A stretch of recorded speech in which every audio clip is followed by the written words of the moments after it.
Hey there, everybody. This is Mr. P with Mr. P Explorers, and we are here for yet another episode of Mr. P's Tales from the Road, where I sit down, chat with you guys out there about things, urban exploration, and or whatever else comes to mind.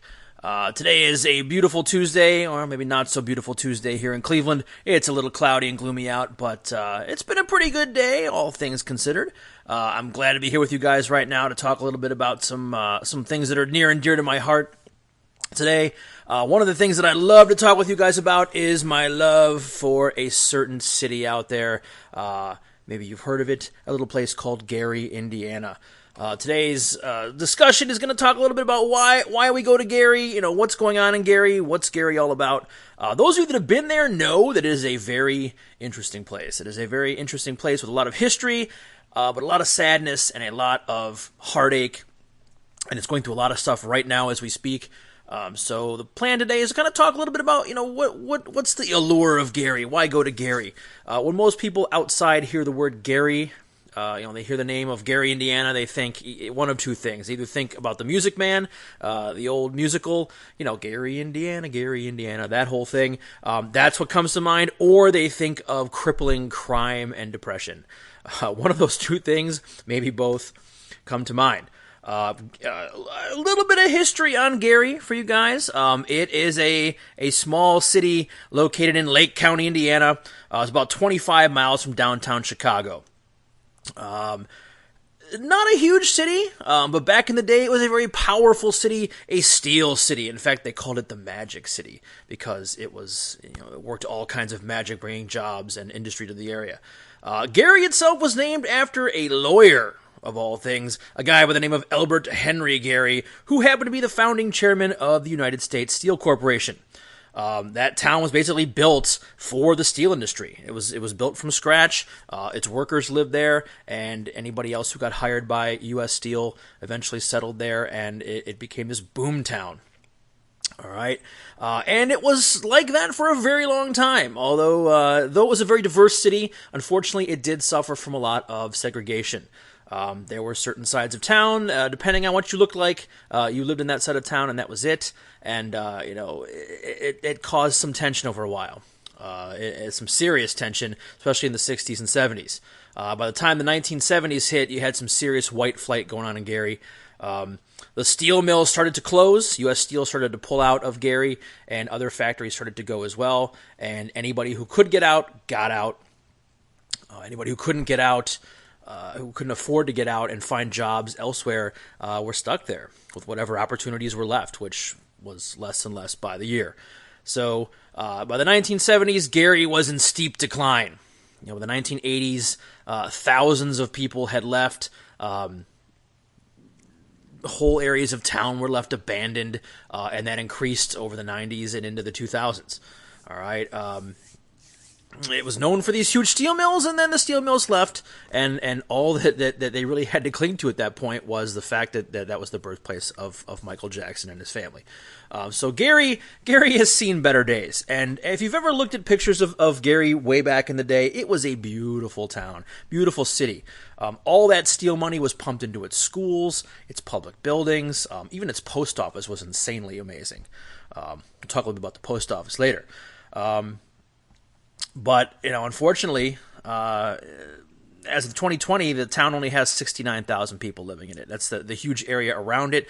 Most of those people don't work in Gary. They work in Chicago or the surrounding area. Just drastic population cuts and loss. And, even though they're trying right now to try to bring Gary back, there's a casino planned. There's all these different things they're trying to plan. It's hard to imagine that Gary will come back from that kind of nightmarish experience. If there's ever a city that was murdered in cold blood, it was Gary, Indiana. No other Rust Belt city has the record. Not even Detroit got hammered as hard as Gary did throughout the whole collapse of American industry in the 70s, 80s, and 90s. All right. It's just one of those sad places. It's definitely an example of what the worst case scenario for a Rust Belt city could be. All right, unemployment huge, decaying infrastructure. Sewer systems not working. Things just aren't connected anymore. There are whole street blocks where the street lights are turned off and they've just put up stop signs because they can't afford to keep the electricity going to run the stoplights. All right, you drive down the main street, Broadway. You drive down Broadway, it's empty storefronts, boarded up, collapsing buildings. I mean, just you name it. It's a ghost town. It's a sad, sad place, especially if you've seen pictures from back in the day. It was a crowded, thronging place full of people. All right. According to the info I was able to pull up, it's pretty much estimated that nearly 1/3 of all the houses in the city are unoccupied or abandoned. And if you've ever driven through it, you know that's true. All right. Gary, though, for me, it's one of those legendary places. When I first started doing urban exploration, I had heard of Gary. People that I knew had been there, and like, oh, you gotta go to Gary. And having been to Detroit and growing up here in Cleveland, like I expected more of that. But when I got to Gary, I found that it was way more than that, because the amount of money that was pumped into this place made it a grand place. So you're seeing these monumental buildings just in states of decay, where they're not like that everywhere else. So when I got to Gary, it really struck a chord with me historically. Here was this powerful city. And in a way, looking at Gary kind of got me thinking that, this is kind of where things are heading if our country doesn't fix itself. And quick. The rest of the place is going down much slower. But Gary has a special place in my heart. Let's put it that way. We went to Gary, I want to say in 2018, 2019. We went out there in the summertime, nice and hot. It was July, and we hit all the big ones. We hit the public auditorium that's now gone with the pink piano. If you guys are familiar with it, amazing place, now gone. We hit Horace Mann High School. We hit Emerson High School. We hit the Palace Theater. We hit a bunch of places that were just well known. And of course, we hit City Methodist Church, which if you've never been, it's kind of like a pilgrimage for urban exploration. If you've never been there, it's a place you want to go. I can't explain it. Think of like European ruins from medieval times. That's kind of what it looks like in the middle of this inner city wasteland. Is this huge church with the roof is collapsed and you're walking around inside. It looks like something from medieval times. It's incredible, and the stained glass is partially still there. So it's a heck of a shoot. You take your camera in there, you could spend a couple hours there. But when I got to Gary, I couldn't believe just the sheer amount of stuff there was to see there. And it had all been left. A lot of these abandoned buildings still have remnants from when they were abandoned in the 80s. You see calendars from the 1980s, the 1990s. Things were left behind in apartment buildings that the people that lived there just took off and left this stuff. And it's almost like a time capsule. And I've been back now 4 times since then. To get different things. And each time I go, I realize I haven't even scratched the surface. There's just that much there. Gary, even more than Detroit, Gary is just a cautionary tale. It's a cautionary tale of what goes on when a corporation or a group of corporations decides, you know what, we're not going to pay our workers. We're going to leave and take our factories and go elsewhere where we can pay people less and leave this city holding the bag. And that's kind of what they did. Even though U.S. Steel still has a plant or so there, there's still some industry there, it's not enough to cover the expenses of what's left behind. So I'm going to tell you guys a couple adventures of Gary today, some things we saw and did while we've been there over the different times we've experienced it. Right away, you know that you don't necessarily belong there. You come in, and they know what you're there for. They see your car with Ohio plates or Michigan plates or whatever. They know you don't belong there, and they are suspicious. Although I've never had any issues with anybody in Gary, they know what you're there to do. They know you're there to document. They see your cameras. They know why you're there. Urban explorers have been going there for years. The cops there tend not to be fans, in fact, of what we do. The police are very fond of ticketing people there. If you are caught in a place, they will ticket you because it's money for the city. It's free money. For a while, they were trying to sell urban exploration passes that allowed you to go into any of the city-owned buildings. It was like $50 for a pass, which, why would you pay $50 for something you can do pretty much for free if you're careful? But that's what they were doing. All right, they know why we're there. But walking through that town.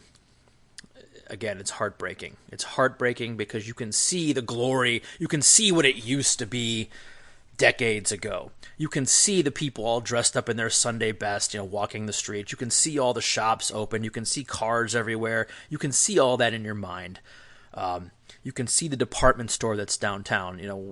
It's now a blown-out wreck. You can see it in operation with people shopping there. You can see all of those things in your mind if you just kind of stop for a minute and use your imagination. It's all there. We have met a few people in Gary, a few of the locals there. There's some bad stories and some good stories to this, but I'll start with the good one. All right, we were our first trip there. In fact, we were in front of the Palace Theater, which is right downtown. The Palace is a wreck. It's a sad wreck. It was a beautiful theater at one point. The ceilings were painted to look like a night sky, and it was an amazing place back in the day. If you can look up pictures of it on the internet, I highly suggest you do it. Look up the Palace in historical. Oh, it's fantastic. But anyway, we were out front after having explored the inside of this, and we were getting outside shots from the street, and this little old lady comes walking along with a walker, just kind of shuffling down the street, and she sees us out front, and she stops and asks us what we're doing, and we tell her, well, we're taking pictures. We're taking pictures, we're documenting. We come from out of state, and we do this everywhere. And she says, oh, you guys, too bad you couldn't have been here 50 years ago. This place was amazing. And she went on this whole storytelling spree, explaining to us what it used to be like back in the day. That her mom used to take her. Her mama used to take her to the Palace to watch the picture shows, and they used to do all these and all. It just this whole big story of what it was like back in the day from this little old lady, and she was so happy to tell us about it, almost like she was going back in time herself to explain what it was all about. So, we spent about an hour with her on the street there, just her telling us all about what used to be where and what stores used to be there, and how she used to shop at the department store across the street, and how her dad got a car at the local dealership. Just all these different things were coming out, and it was a great story to hear all these stories. But then at the same time, again, it breaks your heart. It kills you to know that this person, this woman who grew up in this town, saw it at its best and now is ending her life there at its worst. Watching your own hometown destroy itself, basically eat itself alive. This is what this lady's gone through. And you think to yourself, like, how could I deal with that if that were me? Like, you live in a nice place now, but if you stayed there your whole life, and by the end of your life in your 80s or 90s, it's completely gone to smithereens and just destroyed. How would you handle that? Could you handle that? I'd have a hard time handling that. But she was like this, just the nicest old lady you could ever meet, and we had a good time talking to her. Now, in Gary, we've also met some people that were not as fun to talk to. Again, the first week when we were there, we decided to get up at the crack of dawn, which is usually a good time to go exploring in a place like Gary because nobody's awake. The streets are quiet. You can park anywhere, and no one really notices that you're there. We went to go check out Horace Mann High School, which is this massive, massive old public high school, right? Was once the pride and joy of Gary's education system. Gary City Schools, this was the gemstone in their crown. All right, huge 3-4 story school, huge gym, a pool. Just they had several gyms attached, several side gyms. It's a huge place. And we went there, and the sun had just come up. We had parked across the street by the hospital there, and we had gone in and spent a long time, several hours, just wandering through this high school, and never saw a single person, never heard anybody, didn't get any weird vibes. There was nobody else there with us. We come out of the building after about maybe 3 hours of being there, and as we're going to our car, I'm packing my stuff up in the trunk. My girlfriend's putting her stuff in the car. This car pulls up with tinted windows, kind of pulls up fast and pulls in front of my car, kind of like at an angle, like to block me off. And at that point, all my alarm bells started going off. I'm like, this cannot be good. What, like, where did this guy come from, and why is he parked here? Because he came up quick. Like, he must have been watching from down the street. Don't know. Wasn't paying attention. But, I told my girlfriend, get in the car now. And she's like, oh, what? I just do it. And I get in, and I put the key in the ignition, and I crank that thing, and I hit reverse, and I flew down that street backwards at probably 60 miles an hour. It was like some kind of crazy, drifting scene from Fast and Furious, something like that. I did this crazy turnaround, and we flew out of there. I was going the wrong way down a one-way street, but I wasn't going to find out what this guy wanted, because tinted windows, black car, it probably wasn't anything good, and I wasn't about to find out. So we got the heck out of there. But those are the kind of things you could run into in Gary. When you go to Gary, it's very important to take a crew with you, a seasoned crew that's been, with you on different adventures. You want to stay close to each other. You want to just keep track of what everybody's doing, because you never know who might be in those buildings at any point in time.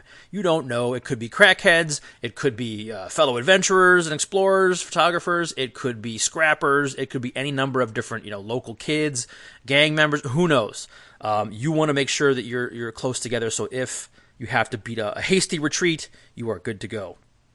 Nobody wants to get caught with their pants down, so to speak, in a place like Gary. So, other stories. Just recently we were there. About a month ago we were in Gary. I had a chance to meet up with a friend of mine from St. Louis who drove up to St. Louis to Gary, and another friend of ours that we had been talking to from South Bend, Indiana. And we met up there and spent a weekend exploring. We went into one of the other high schools there that is slated for demolition very, very soon, Wallace High School. It unfortunately is slated to go down probably by the end of this month. So any day now, I'm sure they'll be setting up equipment and bringing in bulldozers and all that stuff. We managed to get it a couple weeks before the end. So, but in any case, we went to Wallace High School, and first day we were there on a Saturday morning, and we got in early. Of course, we found the hardest way to get in when there was an easier way that we didn't know about.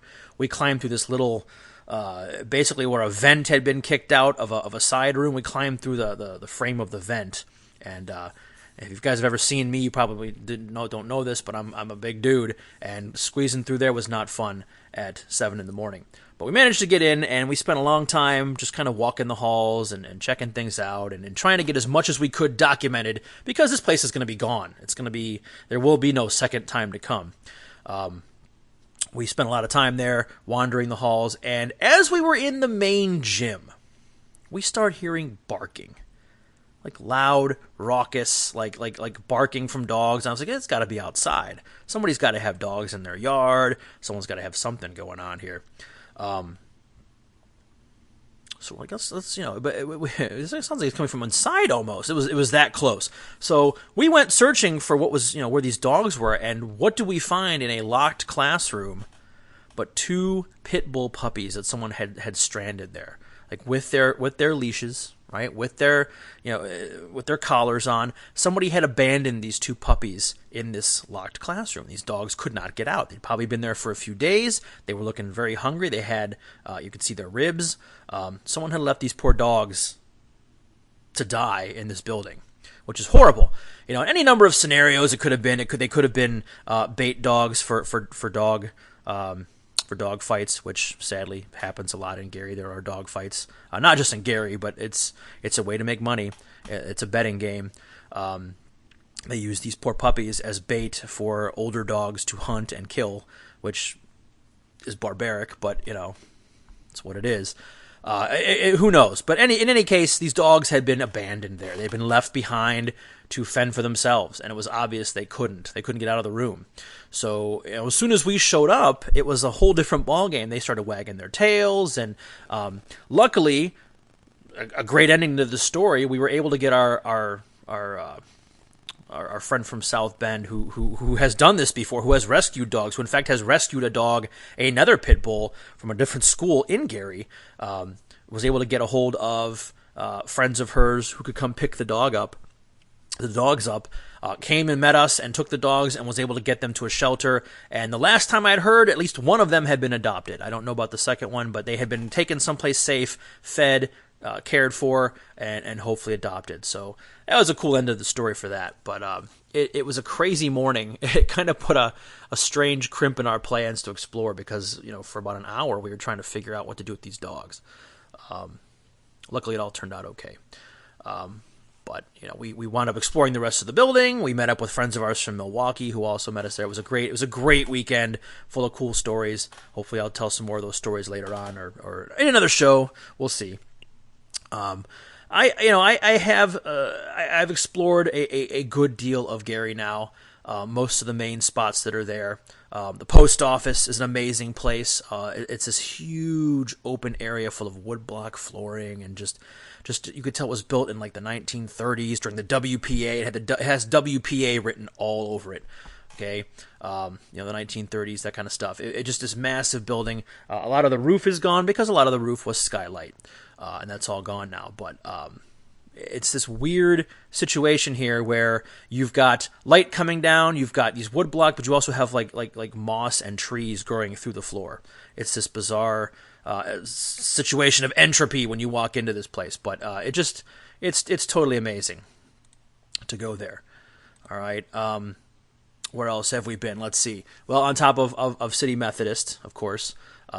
Just a lot of the different schools. One of the sad things, I guess another story I can tell you guys about Gary here. One of the buildings that I love to explore, I've been there 3 times now, is Emerson High School. Emerson is probably also on the chopping block. We'll talk about the chopping block here in a minute. But Emerson High School, another old school, probably almost 100 years old, if not a little older than that. Just ransacked. It's completely tagged up. All the windows are broken out. You can hop in through any entrance. Not even an attempt to board it up. It's just this shell of a building with a ton of stuff left behind. Books rotting in hallways, and just it's awful. But one of the things that I found out when I came to this place was that there had been a girl who had been murdered in that building only a few years before. Her cousin, of all people, had murdered her in the gym. Right? Lured her in. Oh, yeah, we'll go explore an abandoned building. Brought her here from I believe, from Chicago, and murdered her. Killed her. Strangled her and left her dead on the floor. All right? And I didn't even know that, but for some reason, there's just a vibe about the gym in Emerson. You feel a sadness there. It's a very heavy sadness. You knew even before that something had gone wrong there. Something was not right about that particular area of the building. It just felt heavy and wrong and sad. And when I found out that this girl had been murdered and left there dead, just her body left behind like a sack of garbage by this monster. Right, I was like, this is, there you go. That's where the feeling's coming from. And then I found out more that it happened in other schools in Gary. They are basically dumping grounds for bodies at this point, which is hard to deal with. It's a horrible situation. They're the perfect place to leave, to do a crime and leave somebody, because nobody goes there. The police don't go into those places to just wander around and search. Nobody goes there except for people like me and you. People who have cameras who want to see this stuff. We're the ones that stumble upon these poor individuals. There was another elementary school. We found out a girl had come from, I want to say again, from Chicago to buy weed from somebody in Gary, and these two kids, basically these two 15-year-old kids, shot her, dragged her body into this elementary school, and left her there, and basically covered her up with an old athletic mat. Like the mats wrestlers use, right, in gym class, that kind of thing. They covered her in that and left her there, took her stuff and left her to die, left her to rot there. Shot her. What was the most horrible about that situation? I mean, that's horrible in itself, but the fact that when we were at that gym a month ago, the drag marks from her feet were still in the dust from the year before. So you could actually see the drag marks of where they had dragged this poor girl in and left her there. It was horrible. It's a horrible experience to think about. And to make matters worse, all of the coroners and all of the people that had been there had left like gloves behind and things, like the forensic stuff. Like they had left a whole ton of stuff behind there. So it was real. It was a real solid visceral thing to go through as you're standing there shooting the gym. You're realizing this girl was left here to die, just as nothing to these people. So, that's one of the downsides of exploring in a place like Gary is this stuff happens all the time, and you don't know. And I to this day I'm wondering when my time's going to be up. When am I going to be the one to stumble upon a dead body? When is it going to happen? Statistically, it's got to happen, right? To any one of us that's out there exploring, it's going to happen. Somebody's going to come across a dead body. Not looking forward to that day. Just not even looking forward to it. But those are the kind of things that did happen, in Gary. One more story here I'll tell you guys. This is more of a happy story, I guess. Not really a happy story, but a kind of a normal story. We were able to explore the elementary school where Michael Jackson went to school. I'm not going to tell you the name of it, just to keep the place from getting ransacked even further than it is. But it was just this kind of this open concept 70s style school with skylights and big open rooms and no real big hallways. Everything was kind of connected with just pods and rooms and typical 1970s school structure. We called it Hee Hee Elementary, after Michael Jackson's famous Hee Hee, right? Hee Hee Elementary. But this place was kind of cool because people had painted different paintings of Michael Jackson, like doing the moonwalk and all these different urban art situations were set up there. And the place had a happy feel to it. Of all things, in an abandoned building, usually happy isn't what you get. But in this school, that energy of happy was kind of still there. The sun was coming through all the windows. You didn't feel sad, really. It wasn't in great shape, but it wasn't in horrible shape. And you didn't feel that sadness that you usually feel when you're in an abandoned school. It felt like the energy of those kids was still there with you, kind of infused into the walls, if that makes sense. But it was kind of a neat place to go and realize that, for whatever his faults and whatever the issues this guy had, this is where Michael Jackson, the king of pop, went to elementary school. This is where he got his big start. This is where he was at. So there's that. But I want to talk about what's going on in Gary right now, though. If you guys have been to Gary lately, you've probably noticed that there is a whole hell of a lot less of it. Last year, we lost Civic Auditorium, all right, which, again, is where the famous pink piano was located. It wasn't the entire place because most of that place had burned down years ago. But what was left was basically the giant lobby with the stairwells and all of that, with the piano left behind. All right, that got torn down last year. It kind of out of nowhere. People were like, "What? Really? They tore that down?" And it's gone. It's basically a grassy field now. But ever since then, the rate of demo has gone through the roof in Gary. All right, places where you would never expect, these places will be here forever, right? Well, now all of a sudden things are going down like crazy. Lou Wallace is next. They tore down Jefferson Elementary. Gary Screw and Bolt, which is this amazing giant abandoned factory out on the outskirts of town with amazing urban art. It's basically an urban art gallery, kind of a museum to urban art of different people that have come from all over, is getting torn down. We were just there again last month, and we went to hit this place last, and the whole section of it was just rubble. All the earth movers were there, and the backhoes and all that stuff. They were tearing it down, and it's kind of weird for me to realize that the few shots that I got there on that evening before I left were probably the last ones I'll ever get. That's the last look I'll ever get at that place, which saddens me because it's a place that I love to go to. It's a neat place, but that's going down. There are basically 14 schools that have been bought or sold to bought by or sold to the city with the intent to demo. And here's the thing: the new mayor of Gary ain't messing around. Okay, this guy is hardcore wanting to get rid of the blight. He wants to tear down all the old buildings. He wants to get rid of all the unsound buildings, the bandos that we go into so often. All right, he wants it all gone. The schools are just the beginning. He's torn down huge stretches of Broadway, downtown Broadway, where all these old stores had been left behind. They're all gone. And in their place, they've built what they call affordable housing. Okay, affordable housing in that it's cheap and it's easy to build and it ain't going to last more than 50 years. All right, houses like that. Prefab stuff they threw up, garbage basically, to say that they're putting up something new, right? This is progress in Gary. We're going to tear down the historical buildings that we maybe could have done something with, and we're going to destroy that history, and we're going to put up cheap, crappy, pardon my French, but shitty housing. All right, that's what's going up there. And some of that is already there in on Broadway if you drive down Broadway, and more is coming. Like I said, Lew Wallace has weeks, maybe even days left before they start demoing that. As of this recording,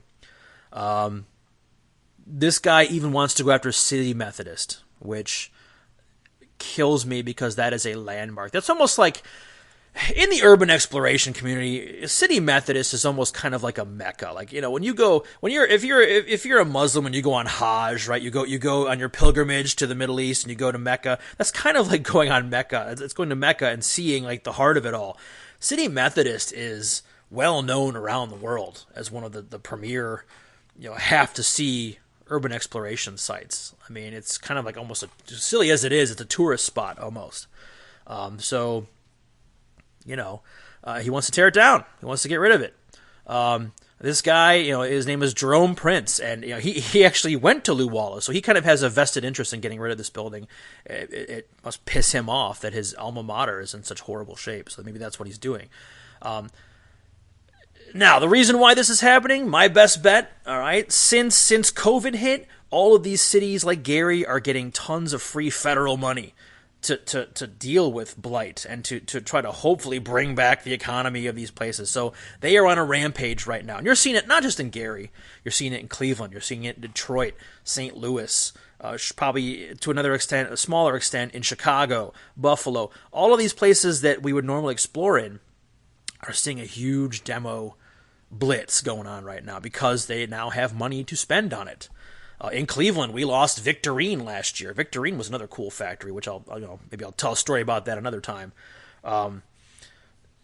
So much stuff is getting torn down, but in Gary, they are on a tear. This guy is on a rampage.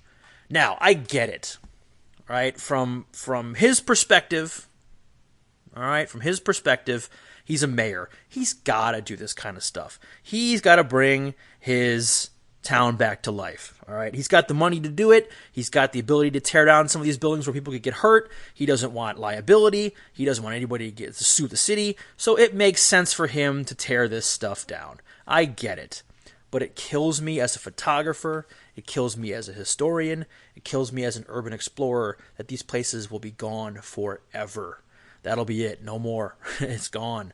And if you don't get to it, well, too bad for you. That's kind of the situation. This guy is aggressively destroying what's left of Gary to rebuild it in some new modern image. We don't really know what the plan is yet, other than they have a casino there now. I don't know how that's going to do any good, but that's a whole other story. I can tell you right now, living in Cleveland, Ohio, our casino was supposed to fix all of our problems, and it didn't at all really do anything. But Gary's probably the same way. They're putting all their money on this casino and bringing jobs from that. And it's not going to do the trick. You can put up all the affordable housing you want, but if you have no jobs there for people to move in and live in those houses, then what's the point? But this guy is on a tear, and I don't see it stopping. So if you're planning on getting to Gary, I highly recommend you go soon, like this winter. Because I'm sure next spring, all of those schools are in the crosshairs. Edison High School's going down. A whole bunch of them. I don't have my list on me. I could read off to you guys which ones are in the targets. But a bunch of the little elementary schools are targeted. It's not going to be pretty. There's not going to be much left of Gary. Gary's going to look like every other Rust Belt city that's had all of its bandos removed. It's going to be a non-target, a non-place to go very soon. So again, if you're going to do that, I would highly recommend you put your plans in now, even like in the next month or two, get out there and see what's to see, because who knows what next year is going to bring. We just don't know, so, but anyway, I get it. I do. Like, having grown up in Cleveland, I get I get the need to redesign your Rust Belt city. Cleveland got its ass kicked in the 80s, 90s. It got its ass obliterated economy-wise. It took a long time to crawl back out of the sludge of the EPA nightmare that was the 70s and 80s in Cleveland. And we're finally there. We're finally almost back up to where we want to be. Things are going really well, but it took a lot of demo, and it's not done yet. So I understand where they're coming from, but oh man, it's killing me to watch. All right. One other quick story I'll tell you about Gary. I totally forgot about this one, and it had to do with a near escape from getting probably an expensive trespassing ticket. This happened the second time we were there. I'll tell this last story, and then I'm going to be out of here. But I want to mention this last story. We spent an entire weekend between Chicago, and then we came down to Gary for a day to explore some stuff in Gary. It was our last place of the day before we left for home, hopped down the turnpike, and went back, I-90 all the way to Cleveland, the 5-hour drive. The last place. It was a little elementary school, a little crap box of an elementary school. All right. I'm not going to say the name of it, but not a very big place, not even a very exciting place. Just one of those places you want to check off the list, right? It's there. Why not check it out? We went with a person from Chicago who was with us, and we pulled up and parked on the side street, right where this place was. And she said, "Well, yeah, there's a window. We can crawl right through the window over there." And you could see the window from the street. But the problem is, it was already like 3 in the afternoon, 4 in the afternoon. This is May, so it was still getting dark out. It's still dark out relatively early. So the sun was already starting to slowly go away. And there were neighbors out. Now, I don't know about you guys, but as an urban explorer that's been doing this a while, when there are neighbors out around the building you're trying to get into and they're actively like watching you, probably not the best idea to attempt an entry with that going on. You probably just, count your losses and get the hell out of there. But she's like, no, they don't care. It's Gary. They don't care. So stupidly, I'm like, okay. So we go and we climb in view of everybody, and we're probably there about 10 minutes. 10 minutes. And we hear outside, whoop, whoop, whoop. We hear the whooping of a police cruiser circling the building, and we hear from the loudspeakers, "Come on out. We know you're in there. We know you're in there. Come on out." I'm like, oh, shit. So what to do? Well, here's the thing. I knew that they did not know we were in there. They had not seen us come in. They probably had gotten a call from one of the neighbors. They had no clue if anyone was in the building or not. So what we did is we hid in the darkest possible corner we could find. Darkest room, boarded up, and we hunkered down. And these guys drove around the school maybe 3 or 4 times. You could hear them outside. You could hear the car. They were on the grass. They were actually driving on the grass of this abandoned school, slowly, telling us to come out. I told everybody, look, they don't know we're in here. They have no clue that we're in here. They're just going on a call. They came 15 minutes after we had gone in. There's no way they saw us. There was nobody around, no cops. Now, as we were in this room, I could actually hear somebody, I could hear tinkling glass as he peeked through the window. You could probably see, I could see him in my mind's eye with a flashlight looking back and forth through the hallway to see if there's anybody there. And eventually, it got quiet. We still stood there in this dark corner for 10 minutes in this nasty, wet, grimy classroom. And finally, I'm like, all right, I'm going to go take a look. And I tiptoe through the grime, which is very hard to do in a bando, if you know what I'm talking about, because it makes a whole hell of a lot of noise. No matter what you step on, it makes noise. Go to the window, nobody there. All right, we make a beeline for the other side of the building. We look around outside, nobody. We hop out a window, and we walk around the block back to our car. We're getting out of Dodge. And as we're getting into our car, one of the neighbors that probably had called in on us was standing there watching us, and I'm just waving at him like, hey, it's just us. And the guy, basically was just fuming, like we had gotten away with this. We got in our car and left. But, that's just another example of how it goes in Gary. The cops are not going to care that much because they don't know who's in that building, if anybody. They don't know if we're dealing drugs. They don't know if we're scrappers. They don't know if we're tweaking out. They have no idea what we're going to do. They don't want to deal with it unless it's a serious issue. They're not going to come in. All right, so last fun little story from Gary there, but some adventure stories there for you. Hopefully you enjoyed those. I'm sure we'll be going back to Gary at some point. I want to go back at least one more time here before the end of the year and kind of see how things are going. But of course, we'll report back and let you know how things go. Hopefully, we're off to Detroit next week. We'll see. But that's all I've got for tonight. I hope you enjoyed it. If you did, by all means, subscribe to the channel, pass it along, hit like, all those good things. All right, follow along, and of course, stay tuned for our next episode. Until then, as always, this is Mr. P telling you to keep on exploring wherever you go, document everything, and have a hell of a good night out there, wherever you happen to be. This is Mr. P signing off.